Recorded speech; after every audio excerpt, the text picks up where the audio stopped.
Es que mandaban como a los más bobitos a hacer a los que no sabían ni cómo sacar el seguro en una granada. Y cuando lo sacan al seguro, ellos la dejaban caer. Como que, no, cogemos al más fuerte y lo guardamos. Sí. Ponemos al más débil en el medio. Y al niño de primero. ¿Para qué? Para que él se las lleve todas. 5 niños desaparecieron en la selva del Cauca y detrás de su rastro estaba una amenaza directa: las disidencias de las FARC bajo el mando de alias Calarcá. Al fuego con el ejército, con el gobierno, y hemos respetado, no pueden decir que hemos quemado un tiro contra los soldados, esos policías, desde el momento que dimos la palabra que cumpliríamos ese reto. No estaban perdidos, estaban huyendo. Con edades entre los 3 y 16 años, los menores se escondieron durante días en medio de la selva para evitar ser reclutados a la fuerza o asesinados. Sus padres habían logrado escapar de pero ellos quedaron en la mira de la estructura criminal que ya había dado órdenes de muerte.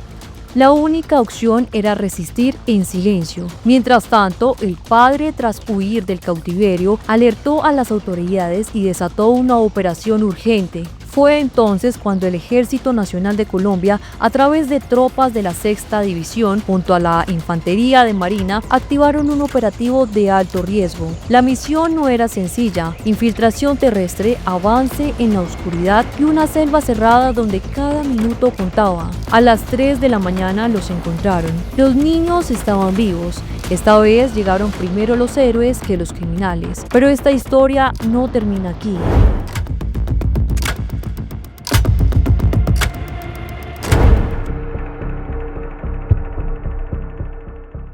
Detrás de este rescate hay algo mucho más grande, una estructura criminal que no solo amenaza territorios, sino que sigue operando tras acercamientos de la llamada paz total, y cuyo máximo jefe es alias Calarcá, quien vuelve a estar en la mira de la justicia. Vamos, dígale que sí.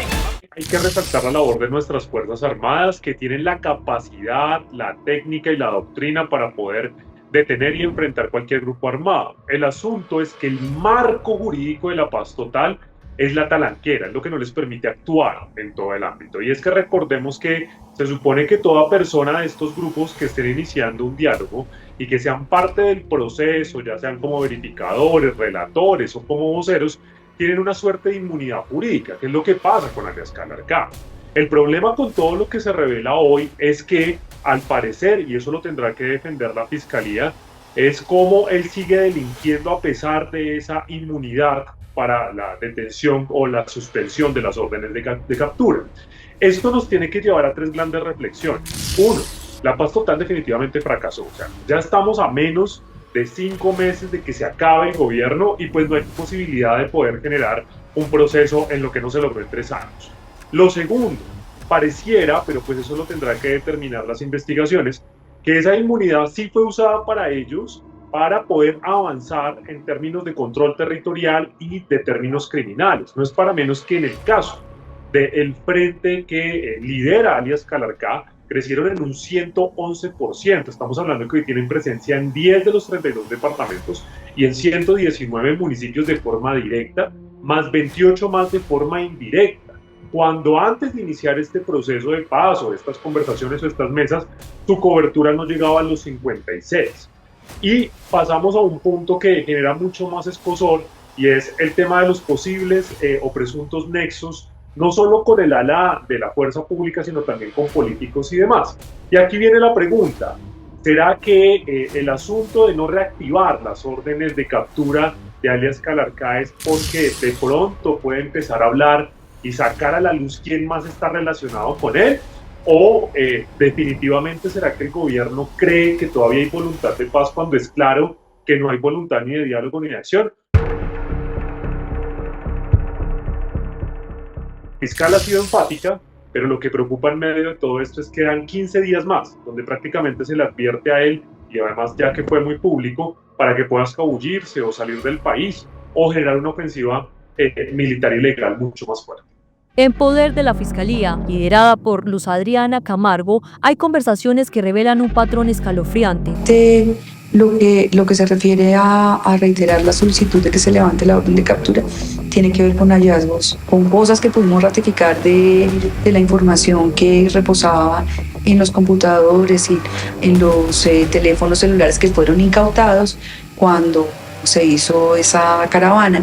Órdenes directas de asesinato, seguimientos al crimen y reportes enviados como si fueran informes operativos. Un líder social fue ejecutado y su habría sido notificada directamente a Calarcá. Asimismo, habría ordenado incluso la ejecución de uno de sus propios hombres, un firmante del acuerdo de paz. La razón, hablar mal de él, una ejecución interna y un mensaje de control. Pero lo más grave es que estos hechos habrían ocurrido mientras existía un cese al fuego con el gobierno de Gustavo Petro. Mientras se hablaba de paz, la guerra seguía. Como elemento crítico es que con las personas que los gobiernos adelanten negociaciones, digámoslo, sean voceros de estas organizaciones ilegales, criminales, pues deberían estar separados del día a día de la acción de la organización, o sea que deberían concentrarse en los esfuerzos de diálogo y construcción de negociación, porque entonces sí crea una situación muy complicada que a la vez que están dialogando, pues se mantienen al frente de operaciones criminales, que todo parece indicar que es el caso de este señor. Pero ratificar que la paz es un mandato constitucional, es un imperativo ético sobre el cual hay que seguir trabajando en medio de todas estas dificultades. En julio de 2024, Calarcá fue detenido en un retén militar. Iba en camionetas de la UNP con otros jefes de disidencias y aún así fue dejado en libertad. La razón, era considerado gestor de paz. En ese retén fueron incautados dispositivos que quedaron en manos de la fiscalía. Durante meses, nadie revisó esa información hasta que las revelaciones comenzaron a salir y con ellas posibles vínculos con sectores de inteligencia y fuerza pública. ¿Qué ha sucedido en el caso de alias Calarcá, que es Alexander Díaz, o lo que está sucediendo con Diego Marín, alias Papá Pitufo, el jefe de los contrabandistas en Colombia? Es más una retribución de los favores, que de hecho es una retribución que se está actualizando por estos días, porque pues en el mes de mayo, dentro de menos de 2 meses, tenemos nuevamente elecciones en Colombia. No debe ser gratuito tampoco que 23 criminales en la ciudad de Medellín hayan sido liberados recientemente de cara justamente a las elecciones que se vienen. Entonces, yo no creo que se trate simplemente como de un olvido o de la negligencia habitual del Estado colombiano ante los procesos judiciales. Creo que se trata de un asunto intencional para proteger a estos cabecillas que, dicho sea de paso, han sido nombrados gestores de paz, pero más como un comodín para tratar de desvincularlos de todos los procesos judiciales por los cuales deberían estar en este momento respondiendo. Los chats también hablan de negocios, de oro ilegal, de armas y mencionan posibles vínculos con el general Juan Miguel Huertas y con Wilmar Mejía desde inteligencia, además un misterioso empresario extranjero que habría visitado campamentos guerrilleros, una red que podría conectar el conflicto colombiano con economías criminales internacionales. Y en el centro de todo, el mismo nombre, Calarcá. Un sujeto que sabe cómo moverse, que tiene negocios de más de 6 rentas ilícitas, que ha usado el proceso de la paz total y que fortaleció su estructura para poder llegar a más municipios e incluso generar muertes, que eso en algún momento la fiscalía lo ha mencionado y tendrá que pues demostrarlo, pero presuntamente él está directamente relacionado con el tema de las 26 lo que se han dado de líderes sociales, etcétera, especialmente en Putumayo, en Cauca, en Arauca, pero adicional también con los campos minados que están relacionados, por ejemplo, en Amal. Y eso termina también por un ataque a la fuerza pública. En medio de la situación, entonces vemos un proceso de paz total que no avanza, un personaje que es un ajedrecista del crimen, que tiene toda la experiencia de la vida, y negocios internacionales, porque es que el tráfico más de piedras preciosas, de todo lo que se extrae de minería o de la misma droga, pues no se queda en el país. Tiene que salir. Resultado, sí hay alianzas, sí hay posibilidades de que tenga toda la conexión internacional, y es una pues casi inocencia desde el gobierno nacional pensar que el debate o los diálogos con él son solo ideológicos, que busca llegar a un congreso, que busca una idea política en el país. No, esto es un tema económico. Delinquir le da plata y pues bueno, así están funcionando. La Fiscalía busca reactivar su orden de captura, pero el debate ya no es solo si debe caer, sino dónde debe responder, en Colombia o ante la justicia internacional, porque si decide hablar, no sería una simple declaración, podría destapar nombres que nadie esperaba escuchar, rutas que siguen operando en la sombra y conexiones que pondrían en jaque a más de uno, verdades incómodas de esas que muchos preferirían que nunca salgan a la luz. Además, dentro de los reportes de inteligencia, alias Calarcá no solo ha sido señalado por reclutamiento forzado de menores, sino por implementar una estrategia silenciosa, mover a los jóvenes entre diferentes campamentos cada pocos días para evitar su rastreo, convirtiendo la selva en un laberinto casi imposible de seguir, incluso para las autoridades. En todo 2025 hubo 257 casos de reclutamiento de menores en Colombia, pero detrás del número hay un patrón aún más inquietante. Más de la mitad eran niños y adolescentes que pertenecían a comunidades indígenas, las más vulnerables frente a la guerra. El epicentro de esta tragedia, el Cauca, un territorio donde la infancia se convirtió en objetivo militar. Y esto no es un hecho aislado. En 2024 la cifra explotó, 578 casos de reclutamiento forzado. Desafortunadamente, pues digámoslo, la posibilidad de que estos jóvenes tengan otras oportunidades en muchas regiones del país es también un gran desafío. O sea, los sitios donde se mantienen las violencias organizadas son los sitios donde los indicadores sociales son más precarios, ni siquiera están en el promedio nacional, que en muchos sentidos no son tan buenos. Entonces estamos hablando realmente de regiones con mucho déficit de infraestructura social, de oportunidades de educación, de familias que tengan posibilidades de economía legal. O sea, hay un conjunto de factores muy desfavorables que explican, ¿cierto? Si no lo justifican, pero sí explican que muchos de estos menores lleguen no solamente por reclutamiento forzoso, sino muchas veces como una opción de vida. O sea, en cualquier circunstancia pues sería estamos hablando de crímenes, la vinculación de menores es un crimen, pero esto, digámoslo, sigue ocurriendo en muchas regiones del país.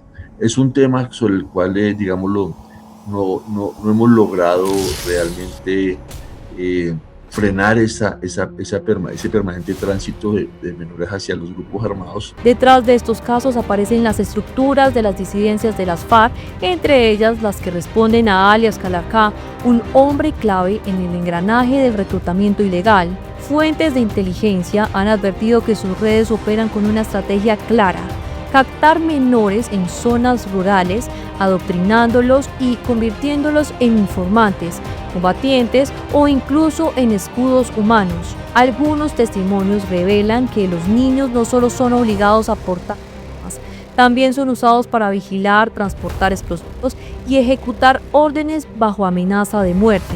Y las alertas para el 2026 son aún más preocupantes. La Defensoría del Pueblo reportó 21 casos en los primeros meses que va del año. Por otra parte, según UNICEF, en Colombia un menor es reclutado cada 20 horas en promedio.